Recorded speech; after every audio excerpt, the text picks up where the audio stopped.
And we are live. Good morning, good morning, good morning.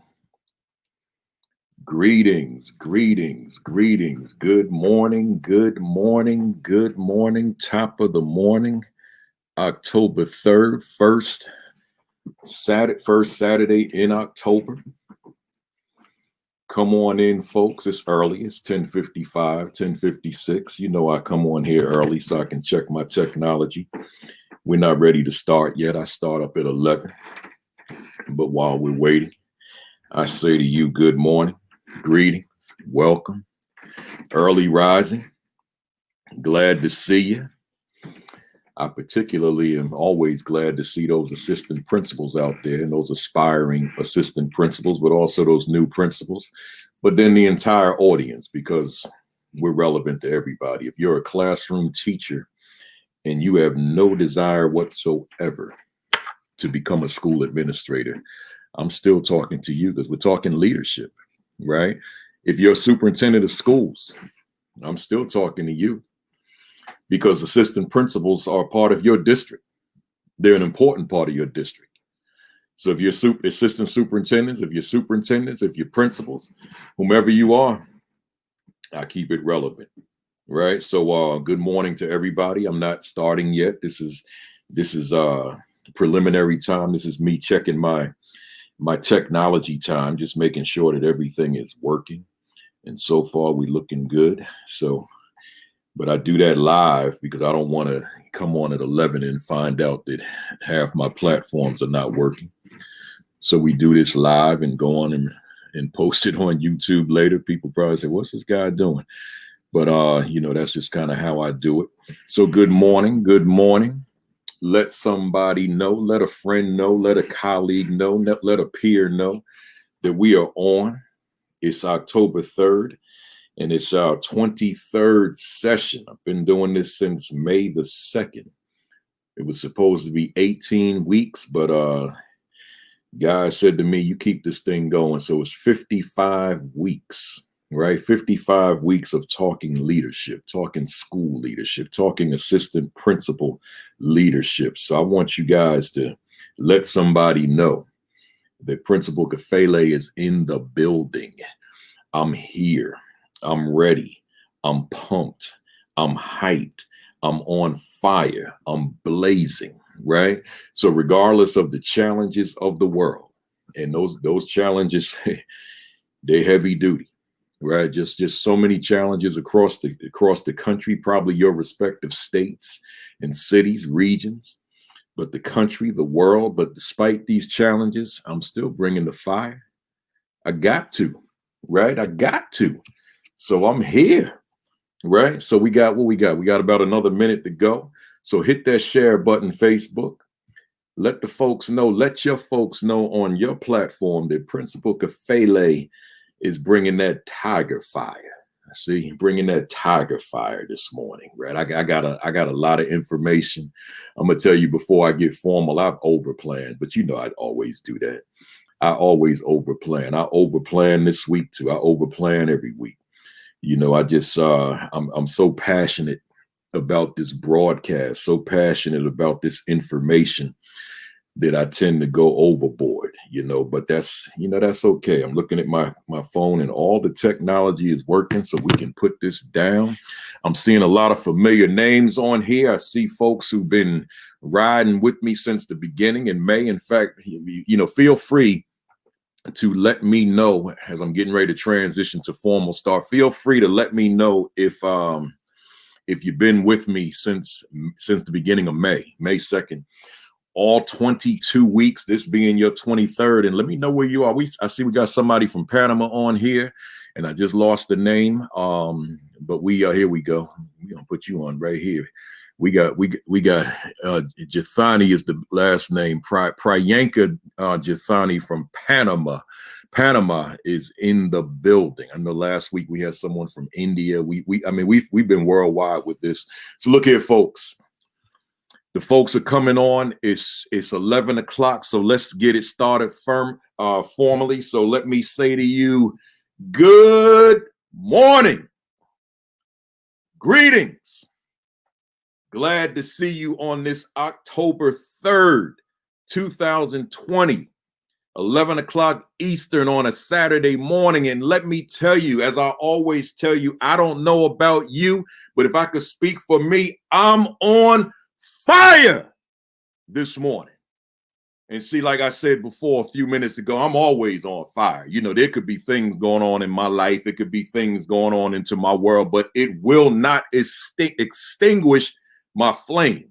It will not extinguish my fire. Regardless of what's happening out here, I'm going to keep my fire because I'm focused on the vision. So see, you all know that I got to start off with this short motivational message. I throw a word at you. My word I'm going to throw at you right now is going to be the word purpose. I think I may have used that word a few weeks ago, but I need to go back to it because I'm talking about your why, right? I'm talking about your why.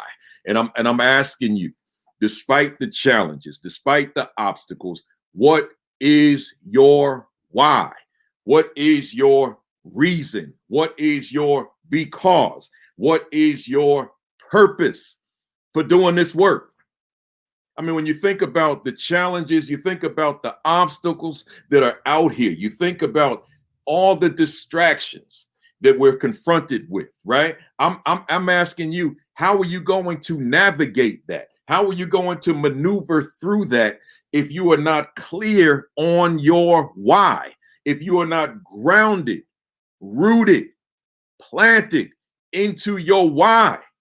See, your why is like that palm tree down there in Florida and some of those other southern states. You know, the hurricane comes, but the tree that doesn't snap is the palm tree. The others the big oak can snap, but not the palm tree because it just kind of sways. It's firmly rooted, right? But it's got the flexibility. So it just kind of sways. I'm saying to you that you got to sway with the tide. You got to sway with the storm. You got to sway with the challenges, the obstacles, the pressures, the demands. You got to sway with it, but you can't break. You can't snap, but you got to be rooted in your why. You got to be rooted in your purpose. So with that being said, let's jump into it. We are in the midst of a global pandemic. It's so bad out here, even the president's in the hospital. Man, we in some tough times right now. But guess what, y'all? Children are still coming to school, right? That's not going to end. You got here, I'm in Jersey, so right next door in New York, students going to school. And if they're not in school, they're still having school, but it's virtually. Like I'm looking at myself right now and looking at you guys on you guys' names on the screen. School is still happening. So we're in it. We're in the midst of it now. We're in October. It's in. And that's why I go back to your purpose. Are you walking in it despite the fact that we had to depart from what we were accustomed to be able to function still at a high level in what we're dealing with right now? So you'll recall last week I had I deviated and wanted to, just talk about social justice, education. And now here we are back on script. You ain't tell me I missed the button. Oh no, I did. Yeah, I did. You ain't tell me I missed the button. Right. So here we are. We back on script. This was the lesson I was supposed to do 2 weeks ago. Hit that share button for me, Facebook. It's people sleeping, man. I'm looking at these numbers. It's people sleeping, or they're watching the YouTube videos during the week, because that's where a lot of the numbers I notice are. But hit that retweet button, Twitter. Hit that share button, Facebook. Let them know. Tell them get their butts up out of bed. Log on and get some of this free game, right? This information that's going to help you with your assistant principal leadership, right? So for those of you who may be new to me, I go about an hour. I was trying to do 30 minutes, but I found that to be an impossibility. Last week we went 2 hours. I'm not going to do that anymore. I hope not anyway, right? I hope not. But we use as an overarching theme or overarching question for the entire series. So for the entire 55 weeks, right? Can you imagine that 55 weeks of this? I mean, that's graduate school. I need to figure out a way where you guys can get some kind of like continuing education credits or something, some kind of units to this. Because I mean, 55 weeks. Oh my God, right? So, but the overarching question is: does my assistant principalship benefit my school academically? Once again, does my assistant principalship benefit my school academically? That's just the theme for the entire 55 weeks. I want you looking self-reflectively. I want you looking within yourselves, asking yourselves, is there something about my leadership that benefits my school academically? Do my students grow because I show up?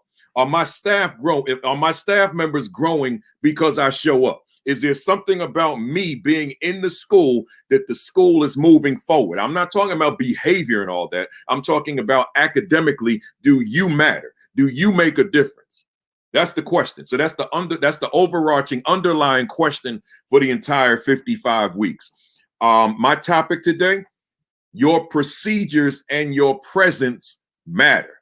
Once again, your procedures and your presence matter. Now, looking at all these notes I wrote, because I got up early this morning and started adding. I added too much. I might only get 2 procedures. I may not get the presence today. That might be next Saturday. But I got to first remind you, here's the book that accompanies everything we do.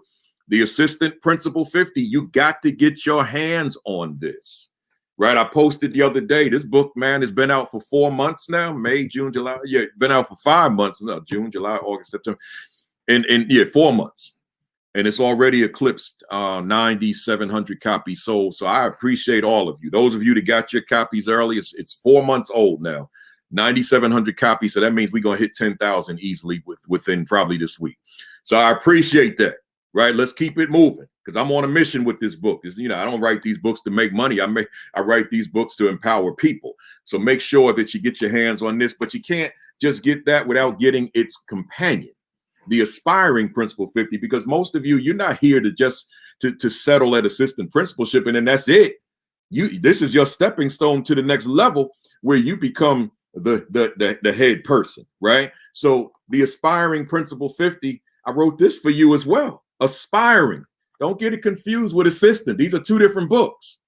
The Aspiring Principal 50, which is also for new leaders, not just for the one that aspires to be. But I got to do something that I haven't done in a very long time. I haven't endorsed someone else's book, but my guy, my man, my peer, my partner, my buddy, my friend, Dr. Marcus Jackson. This is his new book, 10 Daily Essentials for Principals. And you'll notice on the bottom, the forward was written by yours truly, Principal Kafele. But I'm not endorsing it today because I wrote the forward. I'm endorsing it today because it's just powerful. I read the whole book. It's just powerful. 10 Daily Essentials for Principals. He's telling you, he's giving you 10 things to incorporate into, infuse into your practice as a leader. My man, Dr. Marcus Jackson, get your hands on this. Go to Amazon.com, write in his name, Marcus Jackson. Just type in his name, get your copy, and then you'll have it with you. And then you just bring them together. Right. So he got you on the principal side. I got you on the assistant principal side. And then you got the best of both worlds. So get your hands on 10 Daily Essentials by my man, Dr. Marcus Jackson. All right, let's jump into it, folks. I got a lot to talk about. We got Kim Wilson Daniel out there keeping notes for us. She's on Twitter at Kim Wilson Daniel or Facebook at Kimberly Wilson Daniel. She'll have all the notes. That's what she does. I'm just being confident that she's doing it today, but that's what she's been doing for 22 weeks. So she'll have all the notes for you. I'll post them. She'll post them. We get them out there, right? So I'm on question 19. Question 19, but I'm going to spill into 26 if I got the time. 19 is dealing with the procedures in terms of what I'm covering this week, and then question 26 will deal with presence, which is also very important. I don't mean like a gift present. I mean your presence, right? So we'll deal with that as well. So here, continued from the last with the exception of last week, the previous 3 weeks, how does my leadership contribute to a positive school climate and culture? Again, how does my leadership contribute to a positive school climate and culture? That's the overarch. That's the question 19 question from the Assistant Principal 50. So if those of you on chapter 4, I'm more than a disciplinarian, then I'm dealing with question 19, which reads, how does my leadership contribute to a positive school climate and culture? And you all remember that I always said school climate, I call climate the mood of the school, and I call culture the lifestyle of the school, right? So I'm saying here that I want you to turn to that page if you have the book and just stay with me on question 19. So now remember that I said the whole motivation for doing this work in terms of the assistant principal is the correlation between what you do and your role as instructional leader. See, I never want to lose sight of that. Although I'm not speaking specifically right now on instructional leadership, I want to never lose sight. I want you never, ever to lose sight that at the core of your responsibilities, at the core of your work, at the core of your mission, at the core of your leadership is instructional leadership, right? That collegial relationship with staff. Those pre-observation conferences, those strategic observations where you're in there, not just looking at whatever the eyes can see, but you are focused on what you and that teacher discuss, whereas this is what you mutually deem. Here's what needs to be improved. Here's what needs to be enhanced. Here's what needs to be developed. And now we're in there working collaboratively, you as observer, teacher as teacher, but working collaboratively to strengthen that area of that teacher's practice in the classroom. And then that post-observation conference, that immediate feedback to get back to the teacher to talk about what was discussed and what are next steps.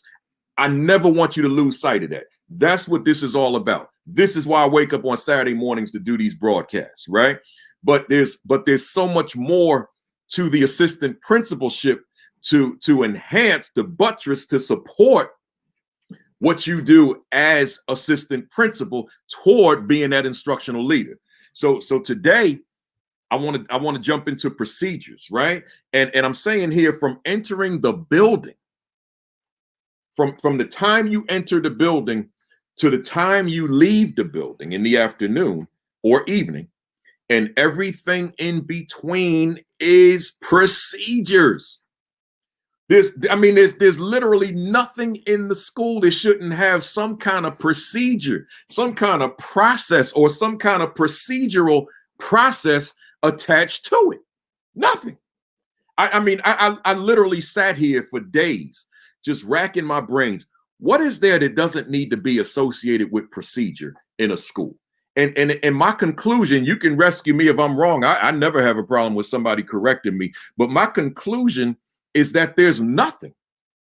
Everything that you do is associated with procedure. And when procedures lack, right? Because I'm sitting here in my home right now. It's procedures in here. It's procedures everywhere you go. We may not consciously think about it all the time, but it's procedures everywhere we go. It's always procedure. Like the only time I'm really outside is to do those 2 or 3 miles every day. Outside of that, I'm in the house all day, right? I know stay at home is pretty much ended here in Jersey, but I ain't playing with this virus. I stay home, right? I sit on my steps outside. You see the picture I post on Saturdays. I'm sitting on my steps saying I'm ready, I'm on fire, all that kind of stuff for this Saturday Academy. But I'm not in the world like that, right? You know, I try not to be. So I do this walk, but it's not random. There's procedure that comes with that. There's certain times that I say I got to do these miles in. I'm not just going to walk. I'm trying to meet certain goals. I go a certain route. I walk a certain pace. There's procedure to this, right? So procedure within the school. So here I'm saying, when the procedures lack, hear me, assistant principal, when the procedures lack, man, there could be chaos in your building. And don't start pointing fingers at the students. Don't start pointing fingers at staff who are not on board and all that kind of stuff. A lot of times you gotta look within yourself and ask yourself, what is it about me?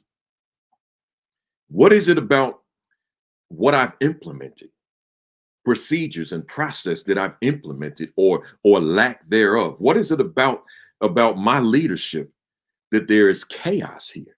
And that's including virtually. There can be virtual chaos. And I've heard in different scenarios that there is virtual chaos. I've heard it. You know, kids showing up when they want to, kids turning the camera off when they want to, and, you know, all that kind of stuff, which we're going to talk about today. So what I'm going to do is I'm going to break this down into virtual procedures and then on location procedures, right? And it's interesting. I only have 8 questions. But with these procedures, I got every letter of the alphabet, A to Z. So I got 26 indicators. Let me go through them as quickly as I can. But first, before I get there, I got my first question for the day. Number 1, as an assistant principal, to what extent do I have the authority to institute new procedures and or modify existing procedures? See, somebody was probably sitting there right now thinking, you're talking procedures already, but Principal Kafele, I don't have the authority. Right? But I caught you on the first question. As an assistant principal, to what extent do I have the authority to institute new procedures and or modify existing procedures? And I'm saying with that, everything has got to be a well-oiled machine, right? It's got to have that kind of precision, like a well-oiled machine relative to your procedures. And I'll say this as well before I get into them. They've got to be well defined. Oh man, I need to pause on that one. Matter of fact, Facebook. We're on 2 channels on Facebook, 2 platforms, Principal Kafele and Virtual Assistant Principal Leadership Academy. Hit that share button for me. Twitter, hit that share button, that retweet button. YouTube, hit that share button for me. Let the folks know we're getting ready to get down. You know, it's again, your procedures have to be well defined. It can't be you the only one that knows them. So you running around upset with people, disappointed in people, writing people up, whatever your process is, because they're not following the procedures. But are the procedures well defined? And are the procedures consistently enforced? And do you model what you expect? Right? And do you inspect what you expect? Man, that was a lot. I can do a whole presentation just on them 4 questions alone, right? There's so much there. But the first 2 are the most relevant. Are they well defined? Are they clear? You know, because you think about 2 people in a relationship, right? And they're not agreeing on things. They're not getting along, that type of thing, right? And sometimes the problem is just the breakdown in communication, right? So one party means something, but they're not conveying clearly what they mean. Or the other party means whatever, but they're not conveying definitively what they mean, right? So sometimes we got to just look at how we convey information. I hope that when I convey on these broadcasts, it's clear. And so I'm saying, are they well defined and constantly enforced at your school? So we're gonna get into these procedures. I got a lot here for you. Before I go to question number 2, I know my mother's on here and I know what she's thinking right now. She's saying, you forgot to tell these folks about that shirt you wear. I know, Mom. I know what you're thinking. My mother's on here. I know, Mom. You know, I wear these Negro League jerseys. And I pay a lot of money for these, y'all. That's why I don't go nowhere. I can't afford to go nowhere because all my money went to these jerseys, right? So this is the Toledo Tigers, Toledo, Ohio, Toledo Tigers. They only existed for 1 year, 1923. That's all, just 1 year. But they're part of the Negro Leagues, and I won't get into a Negro Leagues history this time because I'm already well into the presentation. But I will say this: it's the 100th anniversary of the Negro Leagues, and that's why I wear these shirts. But I think I'm gonna be wearing them forever because I spent a lot of money on these shirts. We talking like thousands of dollars. So I'm gonna be wearing them beyond just this 100th anniversary of 2020 because they cost a little money, y'all. Right? So let's get into it. Number 2, Kim Wilson Daniel. What are some aspects of the school day that procedurally I may need to look at differently. All right, we getting ready to get down now. Hit that share button, hit that retweet. What are some aspects of the school day that procedurally I may need to look at differently? Man, I sat here a couple weeks ago and I started brainstorming this list and thinking about various different things. And I just, with you guys being assistant principals, if this was an all principal audience, I don't know that I'd be going through all of these, but this is assistant principals. My objective is to get assistant principals ready for the principalship. So I said, yeah, I'm going to go through these that a principal might say, I don't need this, man. I'm going to tune into him next week, right? So here we go. Letter A, I'm wording them as alphabet. I'm citing them as alphabets instead of numerically. So letter A, student arrivals in the morning, right? What's the procedure? All right, so they leave home and here they are. They enter your campus, right? So now they're on campus or walking through the front door, depending on the procedure for that. So what's the procedure for once they arrive on campus? Now, I know if you're up there in Minneapolis or Detroit and those Milwaukee and Green Bay and where it's freezing, then they go on right inside the building. That's like, that's not even discussion. I can't imagine down there in them sub-zero temperatures, they're going to hang out outside for a little while. Although I know young people tend to do that because they don't feel the cold the way we do, right? But all things being equal, so they arrive on campus. What's the procedure? Because whatever that procedure is, when they arrive on campus, it's going to have implications for instruction and learning, right? Because if the procedure is lacking, for example, and chaos has an opening to ensue, then obviously that's going to have adverse implications for school. So what's the procedure to ensure that arriving on campus is peaceful, is amicable, is pleasurable, is conducive to having a good day for the entire school day, as opposed to they arrive on campus and there's nothing in place and chaos can arise, right? What's the procedure for arrival on campus? Then what's the procedure once they walk through the threshold of the door? Now, I'm not going to use this time to give ideas of procedure. That would be an entirely different presentation, because just on student arrival, I could go a solid hour, if not more. So I'm not going to do that. I'm giving you this for you to process and think about.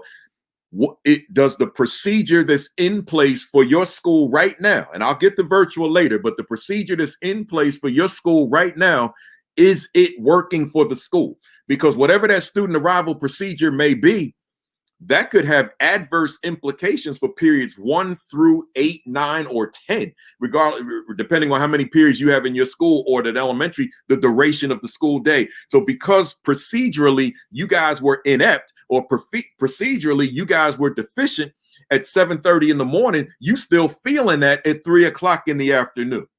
And I know somebody out there understands what I'm saying. Just say amen. I know somebody out there understands exactly what I'm saying. Right. So I'm saying to you, and let me get some of these comments up here. I'm saying it's got to be a student arrival procedure. But then once they walk through the door, what's the procedure from there? Right? Can they go to the cafeteria? Can they go to class? Homeroom? Can they hang out in the hallway? Whatever it is. Right. So I had a culture in the school I led where the culture was just what I needed it to be. So because it was too cold and everybody didn't want to go to cafeteria, I literally let them be in the hallway and just converse with friends. And it was peaceful because the culture supported it. But I gotta put emphasis on that word culture, because you can go into a school and before first homeroom period, the students are in the hallway and you got chaos in your hall. Right. But because the culture was such that I didn't have to be concerned about it, then I was able to allow them to be in the hallway, sitting on the floor, having conversation, if they chose to be having conversation in the morning, and me not having to be concerned about fighting, about arguing, about anything of that nature happening between the period they walked in and when formal homeroom period began. Culture matters in that regard. But I'm asking you simply, what's your procedure, right, for student arrival to school? Let me keep moving. What's your procedure? And that's including going to the cafeteria if that's a part of your process. Second, letter B, changing classes, including the usage of lockers. What's your procedure? Because if there's no procedure, if the bell rings and now they just move on to the next class, but you don't have a procedure in place that they're all aware of, that can become very hectic. And now youngsters can arrive to that next period class all hyped up, right? All agitated about something. I mean, whatever, because you had no process.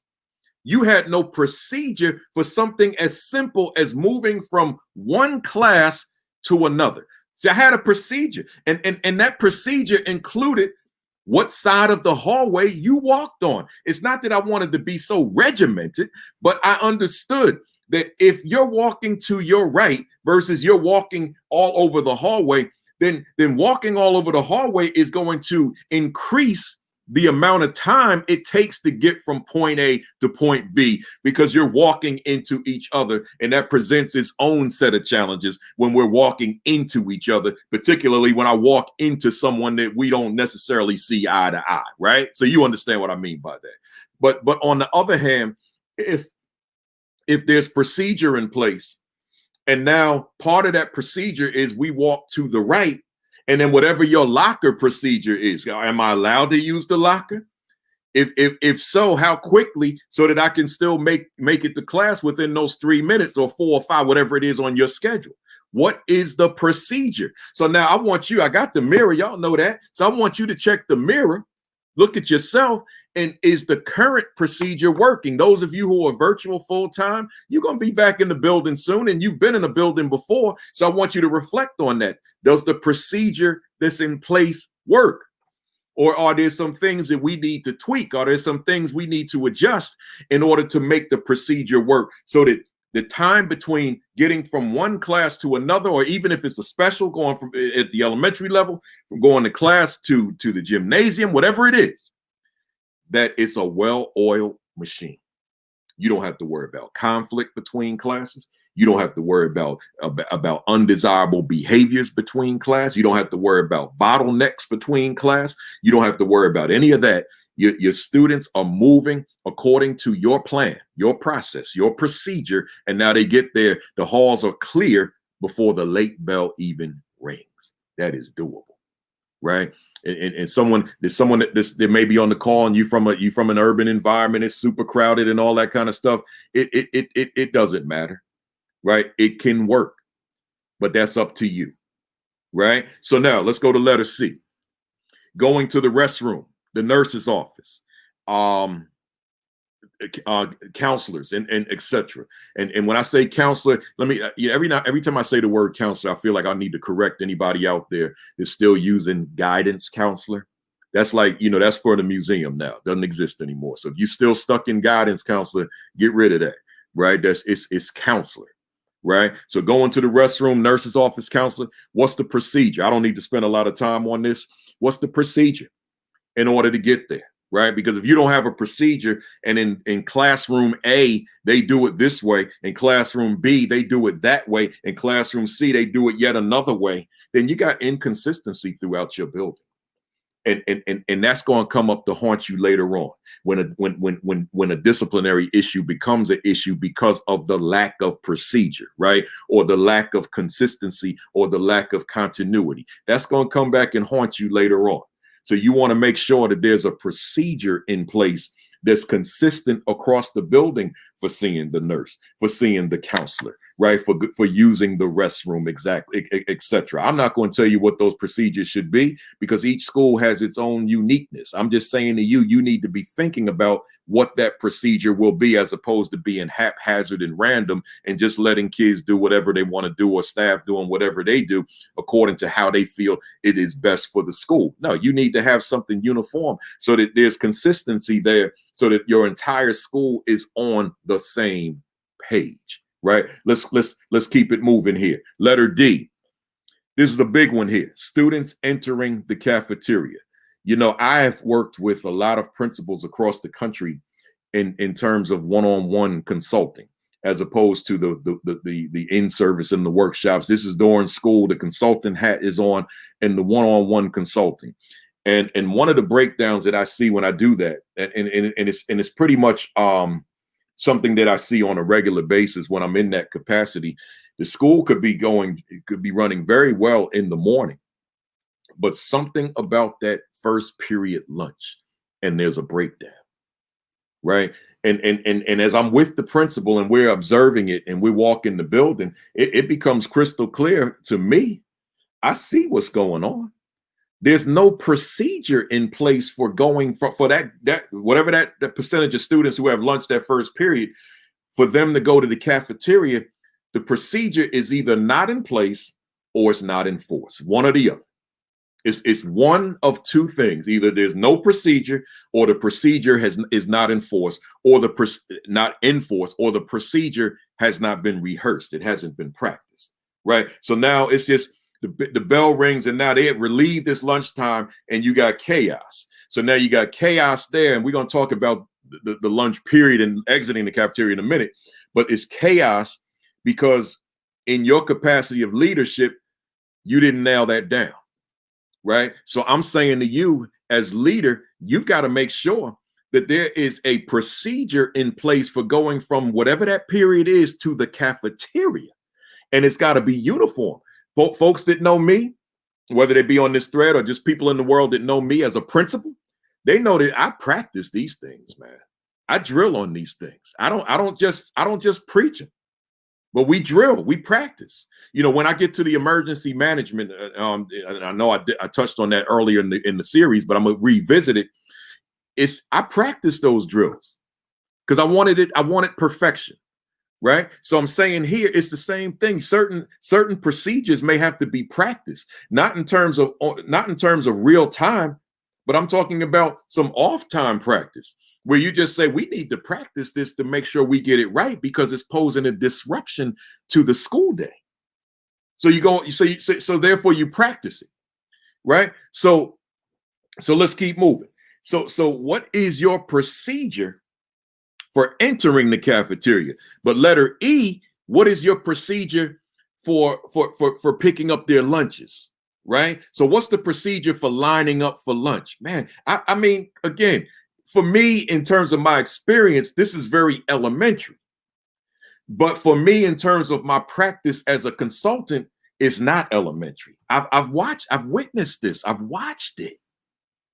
Right. And just the process of picking up lunch can be a challenge if the procedure is not in place with the accompanying practice to ensure that the procedures are running smoothly.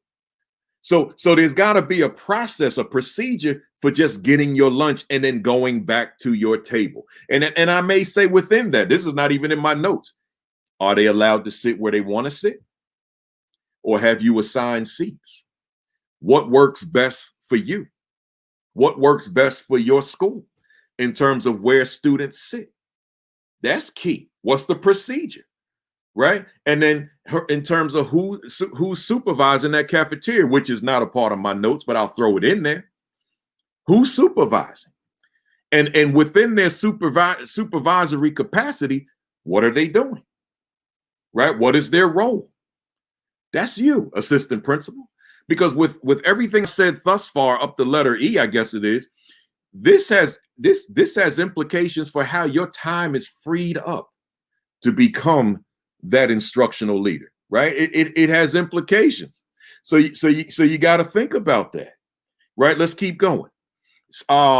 Students throwing away their trays and cleaning up behind themselves. Let me tell you something. I remember when I was a rookie. When I was a young, inexperienced principal, right? And I can remember those days. I remember them vividly. I had to get it together. What did I know?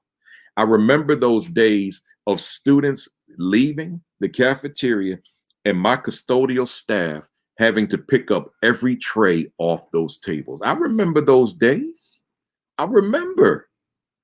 Right? So now we're cleaning up after the students instead of the student taking his or her individual tray. So I had to put a procedure in place, right? I had to put a procedure in place.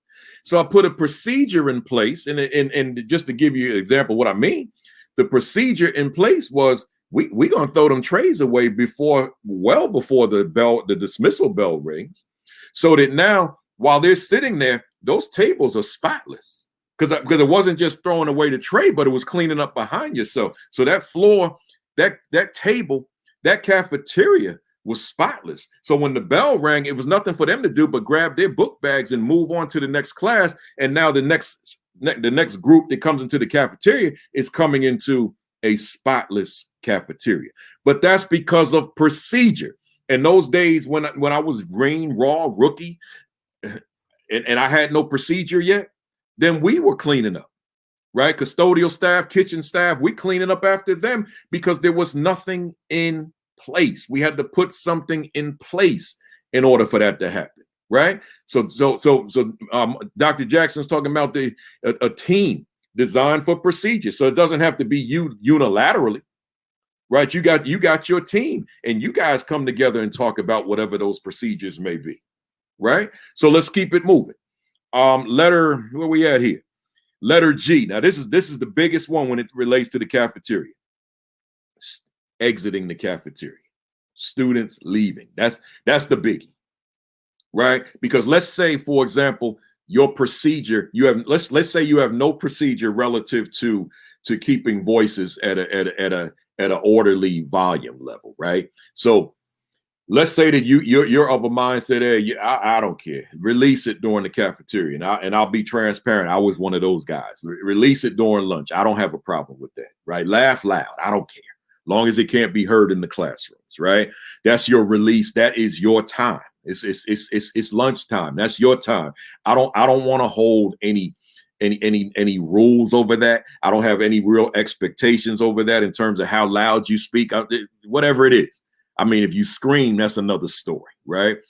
But if you have a loud voice like mine, I don't have a problem with that. That's your time, man. What am I going to impose on that? Because you're going back to class in 40 minutes, right? And then you'll be back to those expectations, right? Notice I'm not saying rules, those expectations. But let's say, it is kind of free in the cafeteria. Well, they're going to leave. And if that energy accompanies them into the hallway, oh man, now you got a problem. See, so my procedure, I got to calm them down before the period ends. I got to intervene. I got to take over and get them reacclimated to the fact that we still got another half of a day to go, right? So I'm gonna calm it down, then we'll go. Let me throw this in here. When we did standardized assessments, I never sent the students to class before the assessment. They came and met with me. I gave them a pep talk every day. I gave them a pep talk, and then I just calmed them down. Right? Let's get to a point where we just are silent, but we're energized. We're fired up. Now let's leave that way. Not we hype because my words might have been kind of hype, right? So I don't want them leaving with that though. Now I got to bring it down, and then we leave out quietly, focused. It's game day. We get ready to knock this out the park. See, procedure. What's your procedure? So now let's keep going. I'm on letter H. Your this will be quick. Your textbook and resource distribution, right? What's that look like? What's your procedure? Because it's easy for you to have a shortage of books if you have no procedure. And now next thing you know, you've run out of books. You thought you had an abundance during the summer, but now you found, man, we 100 books short. We're 200 books short because your procedure may have been flawed, which enable books to get lost, which enable resources to get lost. You got to look at your procedure. What is your procedure that allows you to maintain a surplus of textbooks, right? I won't get into all the specificity again. I'm going to leave that for you to do. I'm just asking you, what's the procedure to ensure that you can sustain a surplus as opposed to you get to mid-year or even before and you've lost everything. I like this quote here by Ohio Girl Jones. Know the difference between a routine and a procedure, right? I like that, right? So again, what's your procedure for these books? That matters, right? Let me keep going. I don't need to spend a lot of time on that. I just want to put it in your head. Letter I, Disciplinary referrals. You know, I need the whole hour on that one, but I'm just going quickly. But disciplinary referrals, man, what's your procedure? If teacher A is writing 40 referrals a month, but teacher B, who's been working in the building for 5 years and you're yet to see a referral, that needs to be looked at, right? Teacher B hasn't written a referral, but teacher A has written 40 just in September alone. What's the procedure as to why that's happening? And then you look at the rest of the school. Of course, there are other variables, but I'm looking at procedurally, how is that happening?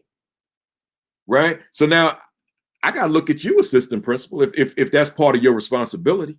And what would be the procedure for ultimately writing a disciplinary referral as opposed to exhausting your own expectations in your classroom, your own norms and values in your classroom? You notice I'm not using that word rules once again, right? I want to see what it is that you're doing in your classroom that prevents you or precludes you from having to send referrals to me. What is the procedure that's in place, right? Which and realize procedures become the culture of the building. So it becomes who we are. This is just who we are as a school. Let me keep that moving. Cell phones. I'm not asking you your cell phone policy. I'm asking you your cell phone procedure. And one of the things that always jumps out at me with cell phones is when in a school setting, as opposed to virtually, when we come down so hard on a youngster with a cell phone, but losing sight of the fact, but the youngster has a computer in their hand. So it's not so much that you have a cell phone, it's how the cell is being used. See, as we always say, the youngsters are typically ahead of us technologically. They're typically way ahead of us. So we get intimidated by seeing them with their phone. But what if we put procedures in place that this becomes an asset? This becomes a tool of learning, as opposed to we get frantic about seeing the phone out. Yeah, if you're on YouTube watching a video, but aren't we in a position to modify that? I mean, we're trained professionals. We're leaders. Aren't we in a position to modify the usage of the phone? Because if just like they could use YouTube on the phone, they could use it on the computer in school or some sites that you don't want them to be on at that time. But see, how we get them to transition is all in who we are. The procedures we put in place, which accompany the culture of the overall culture of the school. So you and I have to be cognizant of that all the time, right? So let's keep it moving. Where we at here? Let's keep it moving. Letter. Where we at? Letter K. Student council campaigning. Oh man, that's another one. I could go an hour on that one. Student council campaigning. See, I'm saying here, there's got to be a procedure in place, or you're gonna have students that have an unfair advantage, right? You're gonna have students who are going way over the top, or students who are not doing enough. And I could go on and on with the brainstorm of why that's problematic. I'm saying that if you're gonna have a student council and they're going to campaign for their elected offices, you got to have procedures in place for that. That's got to be done correctly. And I mean, and I could even boil it down to the things that they put on a campaign poster. If they're making promises that you know they can't keep, you got to step in. There got to be procedures in place for the promises that are being made. Because you promising them the things that are administrative, like for example, I promise there'll be a different menu for the students. They can't keep that promise. So why subject the entire school to that?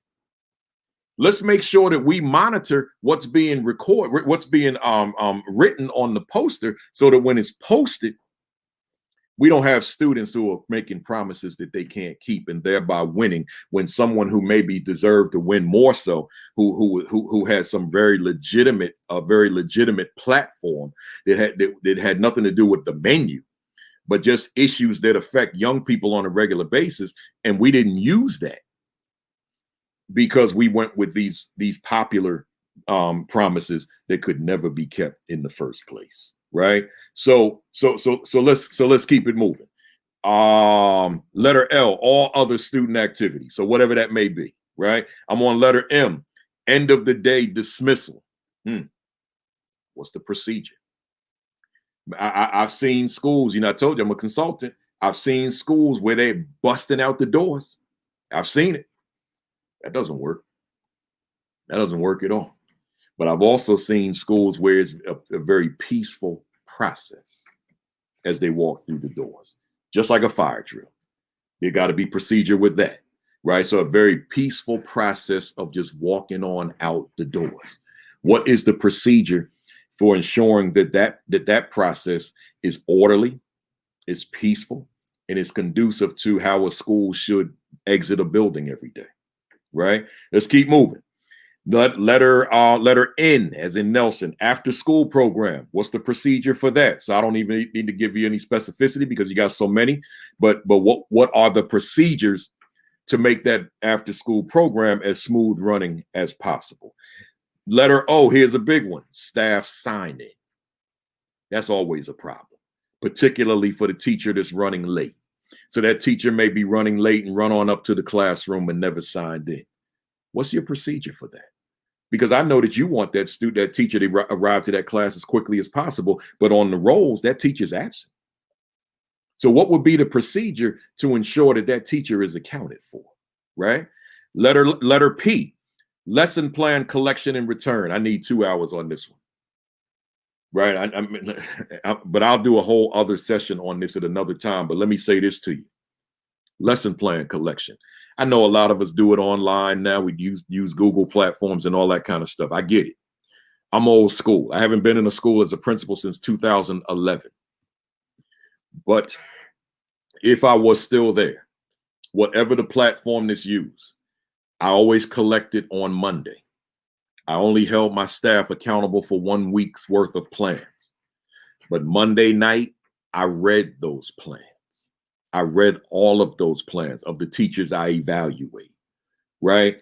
And then if I need to give feedback, I'm going to give feedback and get it back to the teacher in a timely fashion. What is your lesson plan collection, reading, and return procedure? See, that's important. And if you're sitting here watching me right now, or who will watch the video later, and the lesson plan process, including the collection, the reading of them, and then the returning, and it doesn't exist, like you because I meet a lot of principals who say, we don't get heavy into lesson plans. They're not important. I know who's good, I know who's not, I know who's planning and all that. I say, oh man, that's hogwash for me. I don't care if you're the teacher of the year. I don't care if you the Milken Award teacher. I don't care if you the Disney teacher. I don't care who you are. I still need evidence that you are planning, right? I still need that. I still need evidence that you are planning your lessons. I still need to see that you're not using the plans from 10 years ago, because that's a different youngster. So I need to see that you are planning, and you need to see that I am reading, right? So there's got to be a procedure there. So I'm going to make it a part of the culture of the school that we're going to do this every Monday. We're going to get this done. I'm going to read them. So that's a late night for me. I won't be home early that night, right? That's a late night. And then whatever feedback I got to provide, I'm going to provide, because if I don't, then what's the sense? What's the sense in collecting them, right? Why bother? Why put the teacher through it if the instructional leader is not going to review them? So principals out there watching me now, I'm talking to you as well. What is the sense of holding the teacher accountable for a lesson plan if you don't feel you have the time nor the energy to read them? Why bother? Don't do it. But then you shortchange. Guess who you're shortchanging? The children. They're being shortchanged, because as instructional leader, I want to review those plans. I want to see what's in those plans, because those plans are a reflection of what's going to happen in that classroom. But then to add to it, when I do make my way into that classroom, I'm going into that classroom with those plans in my head. So I'm going into that classroom with a certain expectation of what I'm about to see, right? I'm not going in there blind. It's like if you go to a game, right? Any sport, you name it, you go to that game. You going in there blind. You don't know what the plans were behind the scenes. You don't know what they did at practice because you're not privy to that information. You going in there blind. So you just going in there to be surprised. I hope this is a good game and I hope my team wins. Well, that person that doesn't read lesson plans, it's the same thing. When you walk into that classroom, you going in there, well, I hope whatever she's teaching this week, whatever he's teaching, I hope it's good stuff and the children benefit. That's not good enough. I wouldn't even want you on my team if that was the thinking that you were bringing to that classroom every day. You have to be able to walk into that classroom knowing prior to walking in what's happening in that class, because you already read the plans. You already reviewed the plans. In fact, you already critiqued the plans. So you're not walking into a classroom blind and being surprised by what you see. You already know because you are a part of the process because you reviewed. I feel myself wanting to go so much deeper into that, but that's not the purpose of this session. That was letter P. Letter Q. Prep periods. What's the procedure? Is that like a free period for a teacher? Or is that a work period? See, what is it? Is that a period off? I can cool out, hang out in the teacher's lounge, watch television if I got one in my class, or on the phone. What is that? What's the procedure in your school for how we utilize a prep period? I'm not going to step out. I'm not going to step out on this one and give my views and opinions on it, because I don't, I just don't feel I would be in the right place doing that. But I will say this, whatever it is, there needs to be a procedure to it. And it needs to be consistent across the building. It needs to be uniform across the building. So if there's an expectation that that's a true work period, whatever work means, then that's what it is, right? As opposed to it's a free period, to eat a snack or whatever, right? You have to determine that. So I'm speaking, obviously this platform is for assistant principals, but you're going to become a principal one day. And you need to be thinking about that right now, right? So let me keep it going. Letter R. I got 3 more for the classroom, then I'm gonna go to the virtual. Class coverage. What's the procedure? I got to experience this firsthand. You got that teacher that's hungry, needs the money. I get it.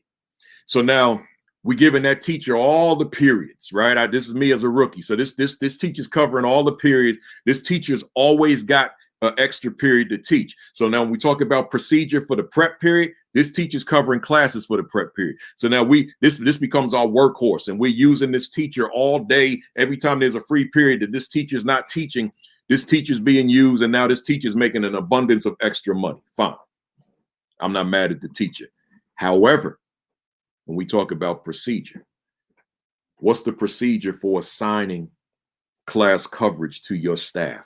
Because if your go-to is this particular teacher, but you got someone else who needs that extra money on the staff, and chances are you've got several, but you're not going to that person because you've been those folks because you've been going to this person all the time because this person's so reliable and this person's in your ear so much that you just kind of think I need a substitute teacher, and now you've been conditioned to think about this go-to teacher, and now you just call on that teacher, and now this teacher's always in the classroom, and then the rest of the staff, the morale is reducing because they're thinking, wow, I never get a chance to make an extra dollar. Right? I never get a chance to cover a class so that I can supplement my salary. You keep giving the same person, and now that comes back on you. That's you.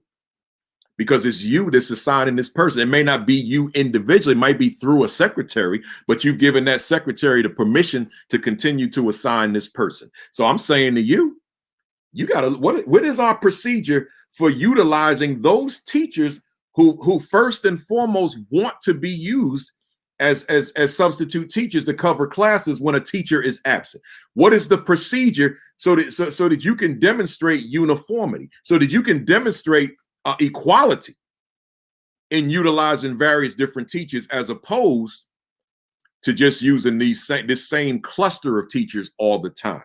Now, you may have reasons for that. Maybe those are the ones that you can depend on, rely on. They come in there with work to do, not just sitting at a desk and babysitting, right?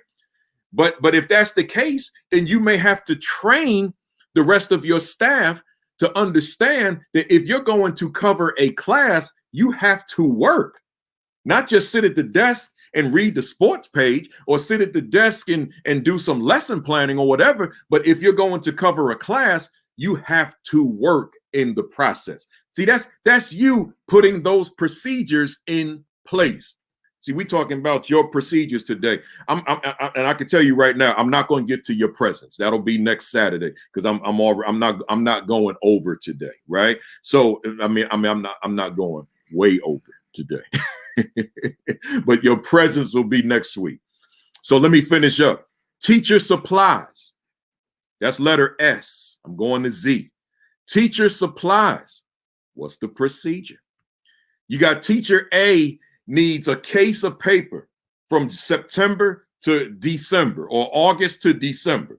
Needs a full case. This teacher uses up that much paper. Teacher B has never requested paper. Teacher C is saying, I only need 3 reams, but you gave a whole case to teacher A, so now I can't get any paper. That's on you, assistant principal, because there's an unequal distribution of paper. Or we can use the same analogy with other supplies. There's an unequal distribution. There's an inequitable distribution of supplies of paper in your school because you haven't put procedures in place that you have consistently enforced and well defined. See, you've got to put that in place. There should be no teacher in the building saying, oh, that one gets everything and I get nothing. Now, I'm going to be transparent. I got the mirror up to myself now. I'm going to be transparent. I've lived that life. I was a rookie. What did I know? I had to figure it out. There wasn't some guy coming on the internet every Saturday morning giving me this free game to teach me. See, y'all got this now. I didn't have that. So I had to literally figure it out on my own. Y'all got me. See, and you got each other. So I'm saying to you, and you know I'm being facetious when I say that. Somebody might take that little, oh man, he got an ego. This guy. So listen. So what I'm saying to you, I'm saying that you got to look at how those supplies are being allocated, because there's so many variables that could adversely impact the morale of a staff, and that could be one of them, right?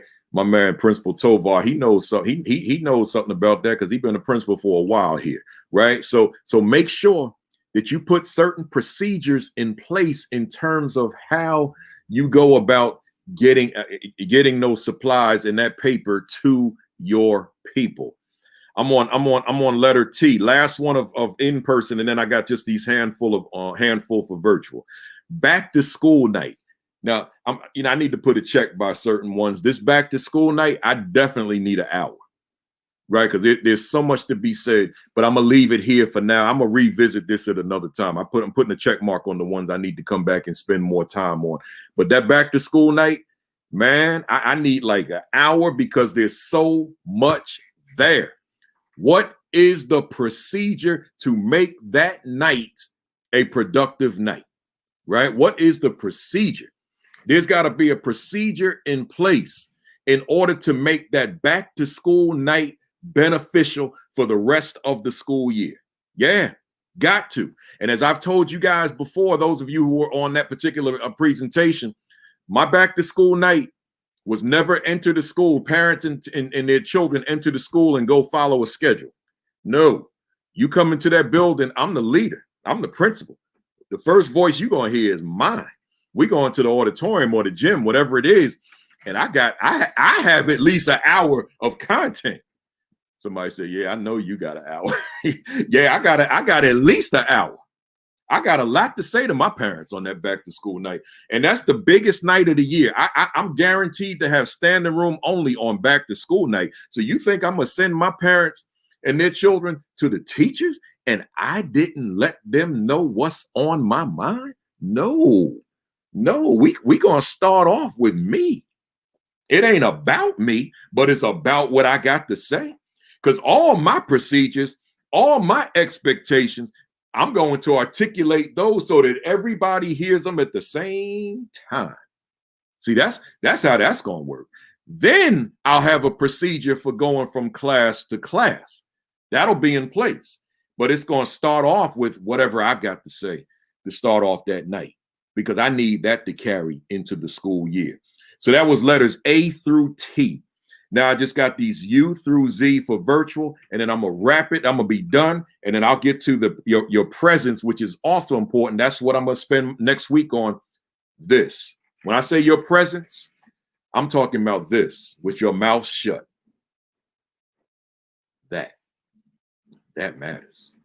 But I'll dive into that next week. Virtually, here's what I'm saying. Each of your teachers are in their separate space. If they're in school doing virtual learning, they're in the classroom. If they're at home engaging in virtual learning, then they're at home. So they're spread out. But I'm asking you, assistant principal, what is your procedure for just logging on to the computer? When your students show up, what is the procedure for logging on? There's got to be a procedure there in terms of time, right? In terms of how you go about doing it, that everybody understands the process now, so we're not still dealing with technological issues, because I'm still not clear on how to use this platform. What is the procedure for logging on? And that's inclusive of letter V. What is the procedure for the camera? Now, I've heard all the arguments about being intrusive, right? In terms of seeing students' environment behind them. I've heard them. I understand them. I've internalized them. But here's my issue.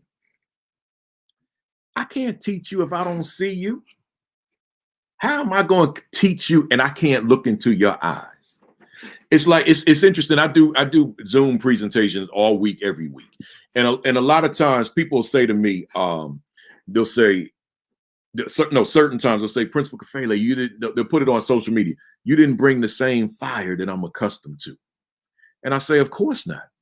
Because the platform was set up in a way that I could not see anybody. Like, I don't see you guys, but I can see all your comments. But the platform was set up in a way that I could not read the comments simultaneously with presenting, but ultimately could not see the people. So I can't bring that same thunder in those presentations because I don't see anybody. It's like being on radio, right? You're just talking to a microphone or a blank screen or at your presentation. I got to be able to see you. So see, I'm saying here, I get all the arguments and concerns. I hear people, I hear all the talk about invading their privacy when they turn the cameras on. And I hear it, but I'm not going to buy into it. I'm going on record right now. I got to see that youngster. I mean, a lot of these platforms have a virtual background. Put the virtual background on. That's all, so that you can't see the background. And then, but because if I'm gonna teach you, because see, it's not like we're watering down the content during a pandemic. We're not watering down the content during a pandemic. We still gonna give you high level content. We still gonna push you to the max, right? We still have high expectations relative to your performance. But so if I'm teaching complex topics in science and mathematics and social studies, language arts, whatever, and I can't see you, and thereby not guaranteed that you're even sitting there, you could be gone. Because let's not kid ourselves. Once we put our name on the screen or a photo, whatever it is, student can disappear. How do we know students there unless we call his name and tell him to respond? But if students sitting there with the video game right here and you over here, but this camera's off and teacher calls your name and see I'm here, but I'm playing my game. I don't have to tell you that, and you will never know. So I'm taking a hard position. I don't care who I make mad on this one. I got to see that youngster. I got to see you. But I'm gonna have parent conferences. That's part of my procedure. I'm gonna have virtual parent conferences. Those are easier to have than having them come to school. I can get, and this is me having never done this, but I'm telling you, I will take this to my grave. I can have 100% parental engagement in a Zoom meeting with parents that I may not be able to have with parents if they were having to come to the school. I'll get you on this platform as long as you got internet connection. And if you don't have it, I'm going to see to it that you do. The only way I'm going to fail there is if you live in some rural community where it's an impossibility. But if you're living in an area of town where hotspots are possible, where internet connectivity is possible, and you don't have it, I can promise you, I'm going to use my power and my influence to ensure that you do have it. And then in terms of having a parent meeting, I'm having 100% participation. The only way I'm not having 100% is if the parents are sick or if the parents are working. But it won't be, I'm not going to have parents, I don't want to hear Kafele, I'm not coming on. That's not going to be my reality. And that can't be your reality. You got to have a mindset that I'm going to ensure they have connectivity. And while they have connectivity, they will be on these parent meetings at least once a week. If I got this platform, I'm meeting with parents every week. I'm not doing it like once a month, once a quarter. I'm meeting with parents once weekly because there's that much information to be shared between them and me. I kind of went off on a tangent there. All I was really talking about was the camera, right? Letter W, staying on. So I really combined V and W, just having the student to stay on once you're on. What's your procedure to ensure that that student doesn't disappear? So, of course, the collaboration with the teachers is crucial. And that's why you've heard me say in other talks that I advocate a staff meeting during virtual time, during a pandemic, a staff meeting every week. Doesn't have to be long, but it has to take place. I can't imagine not having no, I'm sorry. I said every week. That was an error. Every day. A staff meeting every day. It doesn't have to be a long meeting, but we designate a time. I need my entire staff on this screen because I need certain feedback since we're not in the school with the young people. If I don't have that feedback, I'm disconnected from my school. I'm disconnected from my staff. I'm disconnected from my students. So not a staff meeting every week. That's during normal times. I'm talking about a staff meeting every day virtually. So if there are issues such as how we get students to stay on, right? We're going to have that conversation. I want to have that conversation, right? So that's crucial. And Garfar, I've seen those arguments on Twitter myself, and that's why I went on it and said that. Letter X, breaks. What's your procedure for break? See, that's got to be uniform, because the students are talking to each other. So that's got to be uniform as well. What's the procedure for taking breaks, taking lunch breaks? So I'm putting breaks here, lunch breaks here. I'm not calling breaks and lunch breaks the same thing because it's a different thing sitting in a classroom versus sitting at a computer all day. And your students need a break and your staff need a break. So what will be the procedure for taking a break, right? What will be the procedure for taking lunch, and how long will that last for? That's crucial. Letter Y, we're almost done. What's the procedure for assignments? For issuing assignments, grading assignments, and collecting assignments. What's the procedure? You got to have a procedure in place. And then lastly, letter Z, contacting teachers. I'm talking about students contacting their teachers. Is there a procedure in place? Are there certain time constraints, right? What you got? What's the procedure? Because you got students that need to talk to their teachers, but in a virtual space, they've only got them really during instructional time. Whereas in the building, they've got ample opportunities to talk to their teachers away from the classroom. Well, they still need their teachers, and sometimes they need their teachers for social, emotional reasons, not for academic. So what is the procedure for being able to reach out to the teacher outside of school hours, off hours? You got to think about that, right? So much more that could be said, but I want to be obedient to time, even though I went a few minutes over.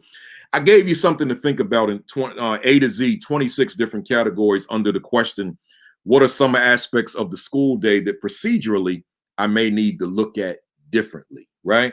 So a little bit different of a different kind of session today. Those of you who are new to me, they're not always like this. It's a little bit different, but I think it was still important that we have this conversation. Next week, I'm going to dive into your presence, which will kind of be more like what I normally do. And I'll probably have something in addition to that as well.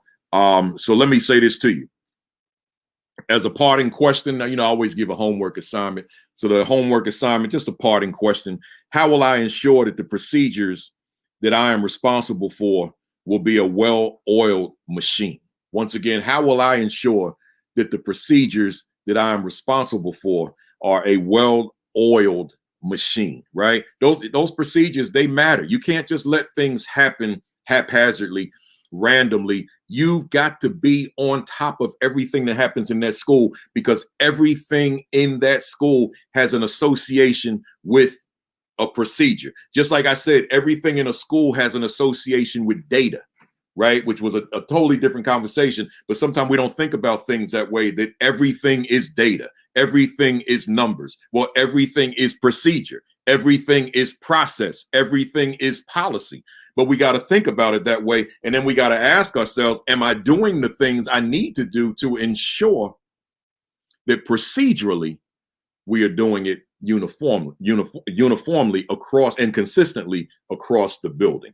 Don't forget, you can order this right now. Amazon.com, ascd.org, principalkafele.com, and then throw this in there with it. The Aspiring Principal 50. Right? So the Assistant Principal 50 and the Aspiring Principal 50. And then, like I said earlier, pick up Marcus Jackson's book with it, Dr. Marcus Jackson, 10 Daily Essentials for Principals on Amazon.com. And then visit my website at principalkafele.com for more resources.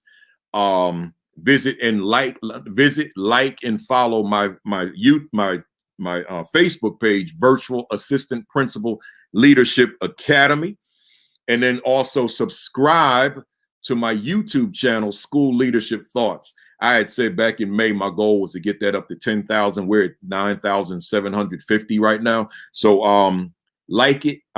Subscribe to it so that you can get all the videos that I post onto that channel. It's all leadership. It's called School Leadership Thoughts. Lastly, you guys know I always, and I thank you guys who hung out, who hung in there with me. I'm almost done. But, I would be remiss if I didn't do what I always do. And that is, I don't even have one down here. It's on the other table, so I can't do it. But I don't think, but that's okay. I would be remiss if I didn't mention, wear those masks, y'all. This is not me reacting to the president, because if you've been with me since May, I've never done one of these sessions without ending by saying, put on your mask. It's just that I like to put one on while I'm saying it, but I don't have one in handy right here. But put on your mask, right? Stay safe. Take all the necessary precautions. I'm not asking you about your politics, and I don't care about your politics, right? Your politics are your politics, and my politics are my politics. Me wearing a mask has zero to do with my politics. Me wearing a mask is because I want to live. I said, hear me, somebody. Let me get up in my camera on this one, because somebody gonna miss that. I still want to be in the land of the living. That has absolutely nothing to do with my politics. I had COVID-19. I know what COVID-19 is. I had it. I had it in March. My wife had it. I don't want it again. I really, really do not want that again, right? So I don't put on a mask to be politically correct. I put on a mask to keep my behind alive, right? So I'm saying that to say to you, put on your mask. But see, here's the thing, and this has always got to be said. The mask, let me contradict myself real quick. The mask is really not to keep me alive. The mask is to keep you alive when you come in my vicinity, right? So the mask will give me some level of protection from you. But the objective of the mask is to keep you safe from me. So I'm here in Jersey. It's a whole lot of folks not wearing masks here, but I'm going to wear mine because I'm going to say it again. I want to stay in the land of the living as long as I can. But I want to keep you in the land of the living for as long as you can be in it as well. So that way, by you and I protecting one another and wearing our mask, we increase the probability that we will all be safer and we can rid this virus of a host so it can disappear. Because as long as it has a host, then it will always remain. But if it has nowhere to go, then we can talk seriously about it moving on over whatever period of time it is going to take. But as long as hosts are present, it will have a house to live in.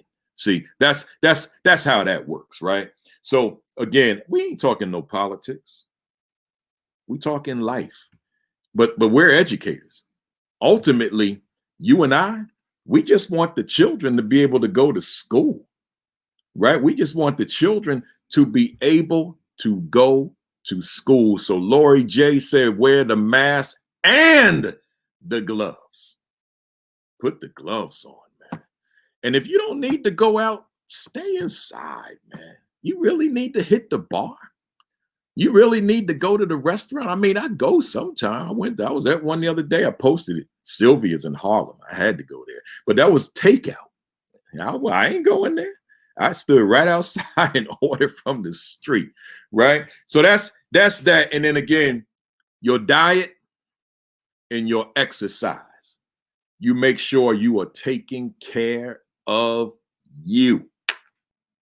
And with that said, y'all, have a great week. Have an extraordinary week. Have your best week yet. I don't say peace and all that no more. Now I go new school. I'm sorry, I did that wrong. Old school. New school. I approve this message. And then cock your fist back and count with me. 1, 2, 3. Bam! I appreciate you all checking in, and I'll see you next Saturday at 11 o'clock Eastern.